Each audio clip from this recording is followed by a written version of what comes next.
As was alluded to in a lot of the interludes to the questions by members of the Poverty Reduction Coalition, was the feminization of poverty in Nova Scotia. The only candidate that mentioned continued funding to family resource centres was Randy. And so first I'm wondering if that includes women's resource centres, and then also I'm curious from all the candidates as to your party's position on continued funding and secured funding to women's resource centres in Nova Scotia and Antigonish. Thank you. Funding for women's resource centres in Nova Scotia had been for many, many years ignored. When we became government,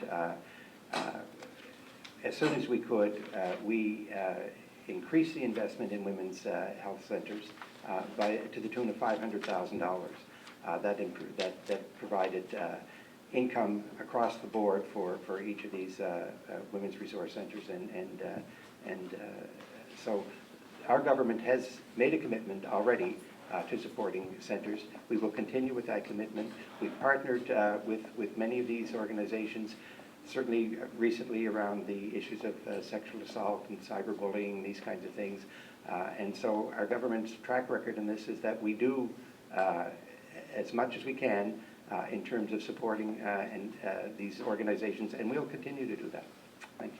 I think the answer to that question lies in the crowd we have here this evening. I think all of these issues are very, very important. Lucille and her staff over the years have done an excellent job in making issues such around poverty and women's issues high in the priority for all the community. There's a lot of work to be done. It's an ongoing process. Even the consultation process with the Poverty Reduction Coalition with 60 members or organizations in the community, that speaks volumes. So I can't stand here and say there's going to be guaranteed funding, but what I can say, if I become the MLA, I'll be one of the biggest advocates for continued funding for this area. I don't have the exact dollar figure, unfortunately, but if we touch base afterwards, I'll get your email address or your phone number, and I'll follow up with you to get you that exact amount to answer your question.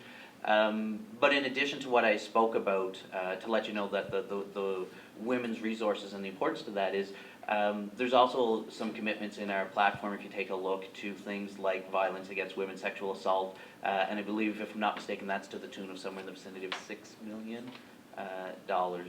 So again, you can see that in our platform directly. We really do have a caucus in place that is very in tune with the needs of our families and our women in our communities, and the important role that they play in Nova Scotia and our family units and our community.